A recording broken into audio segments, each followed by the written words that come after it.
Et pour parler davantage de ce volet, mesdames, messieurs, nous avons le plaisir d'avoir avec nous en ligne M. Negui Victor, qui est expert en économie et en politique. Alors, bonjour, M. Victor. Bonjour, madame. Alors, M. Victor, c'est vrai que la politique étrangère de l'Égypte a connu un grand changement au cours de ces dernières années, comme plusieurs autres domaines en Égypte. Tout d'abord, comment vous voyez actuellement les évolutions des orientations diplomatiques de l'Égypte ? Tout d'abord, il faut signaler que l'Égypte est un pilier dans sa région. L'Égypte est un grand pays, est un axe de sécurité, de paix, de médiation, et l'Égypte ne cherche pas à embraser des conflits ou à s'initier dans les affaires internes des autres pays qui nous entourent.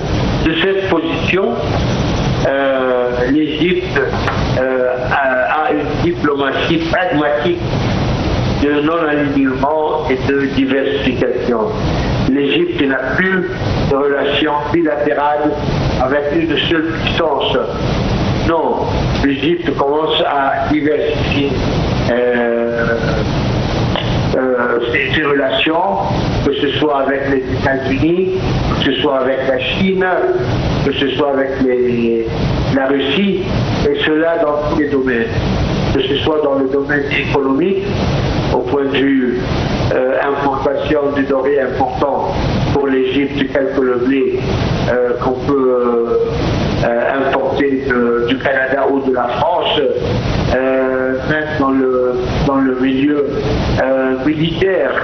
L'Égypte traite avec l'Allemagne, avec le Japon, avec la France, avec les États-Unis. Donc l'Égypte ne s'est pas laissée encercler par une seule puissance militaire interne. Ce qui fait que l'Égypte est plus libre actuellement et plus indépendante dans son comportement vis-à-vis du monde qui nous entoure. Ouais.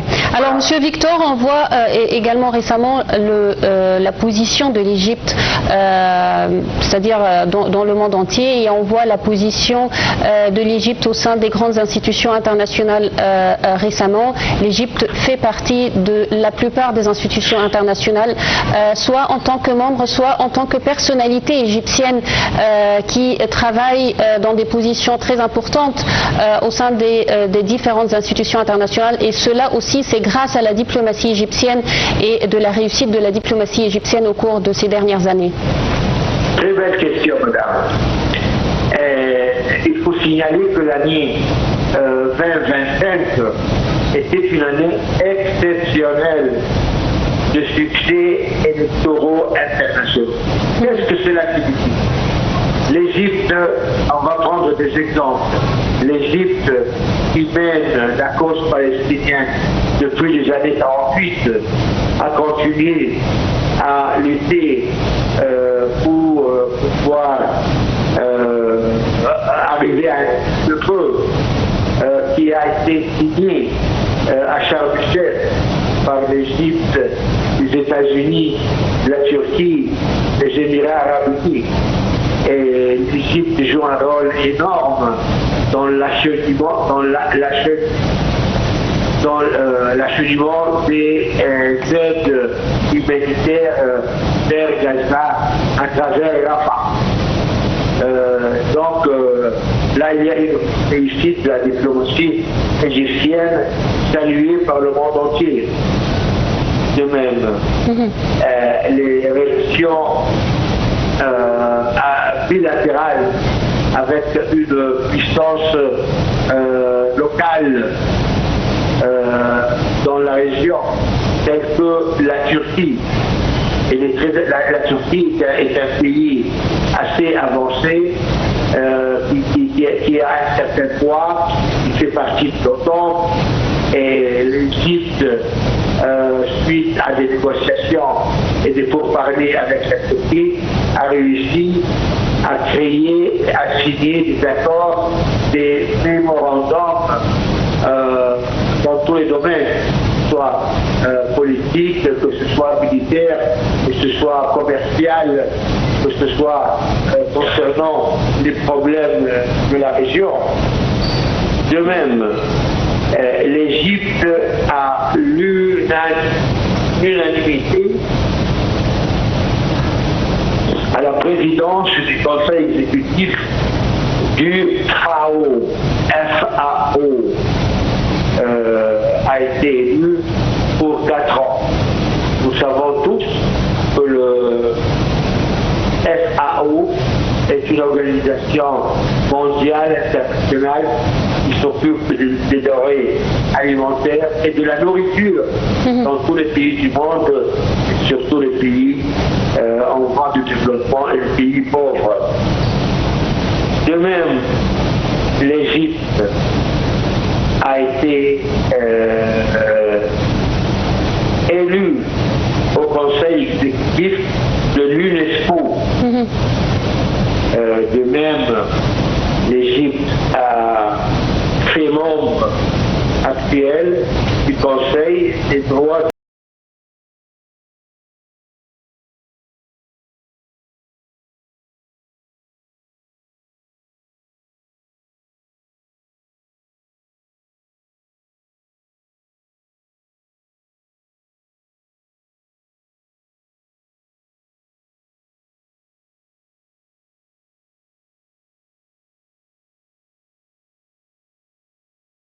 de l'homme de l'ONU.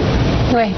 Nous savons tous, vous comme moi, madame, que l'Égypte a mené beaucoup d'efforts humains à l'intérieur du pays concernant les prisons, la réhabilitation de ces instituts qui sont nommés maintenant maisons de traitement social.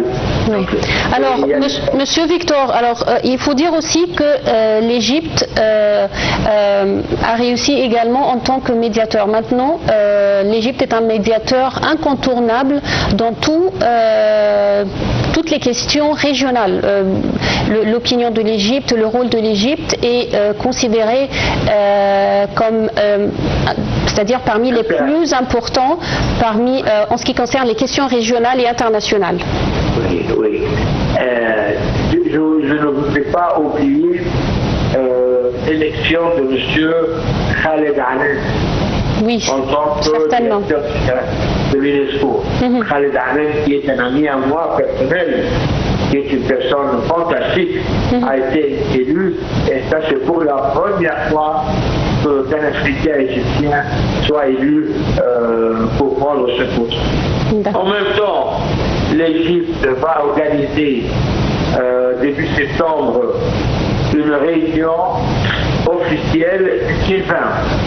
Donc le G20 va venir en Égypte, au Caire, pour se réunir, une réunion qui sera préparée par l'Égypte. Et pour finir, mais ce n'est pas la fin, l'Égypte est élue comme un membre conseil de l'organisation de l'aviation.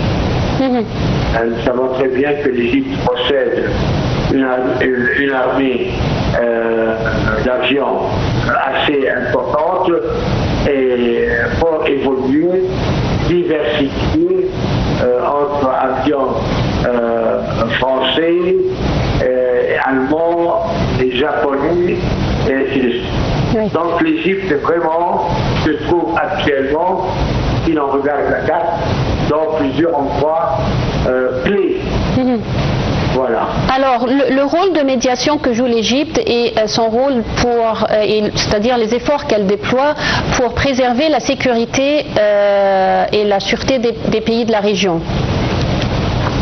Oui, l'Égypte joue un rôle de pilier dans les négociations des crises,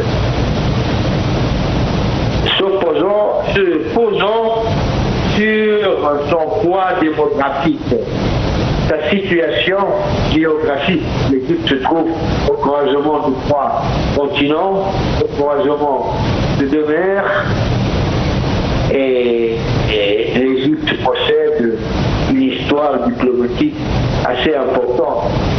Donc, la médiation devient indispensable. Et souvent, même les grandes puissances, telles que les États-Unis ou la Russie, font appel à l'Égypte, surtout quand il s'agit de problèmes locaux, régionaux, au Moyen-Orient.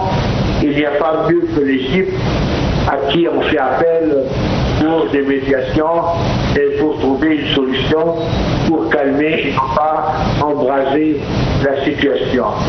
L'Égypte est connue pour avoir des relations avec son entourage qui repose sur le respect des droits de ces pays, sur la souveraineté des pays.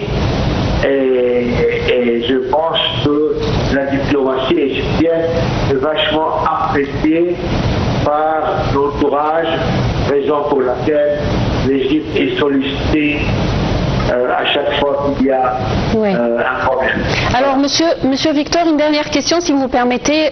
Aussi, on a vu cette réussite de la politique étrangère dont, en fait, les accords de partenariat économique également qui ont été signés récemment entre l'Égypte et nombre important de pays du monde entier.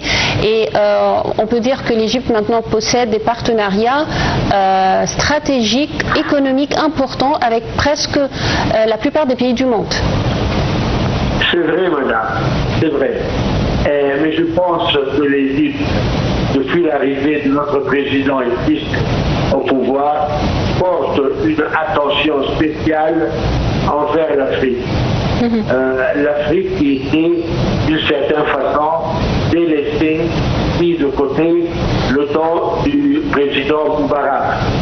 Nous savons tous le problème de tentative d'assassinat qui a eu lieu en Éthiopie. Raison pour laquelle M. Moubarak avait laissé et mis de côté l'Afrique. Par contre, actuellement, les relations entre l'Égypte et l'Afrique sont très importantes.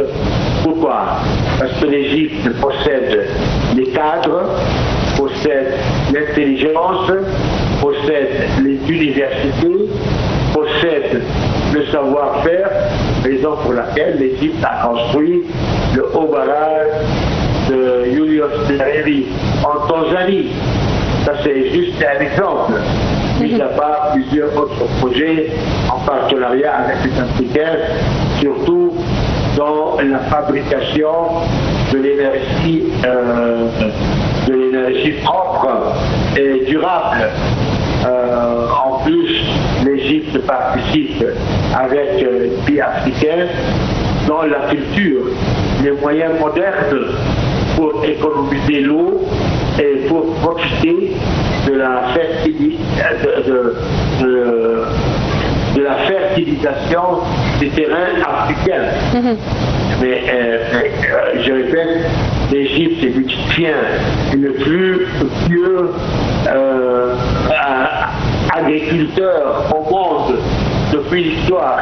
Donc il peut se permettre de donner un coup de main à ses confrères. Je vous remercie infiniment. Monsieur Nagui Victor. Je rappelle, vous êtes expert en économie et en politique. Merci beaucoup pour ces explications. Dans quelques instants, mesdames, messieurs, la suite de notre programme.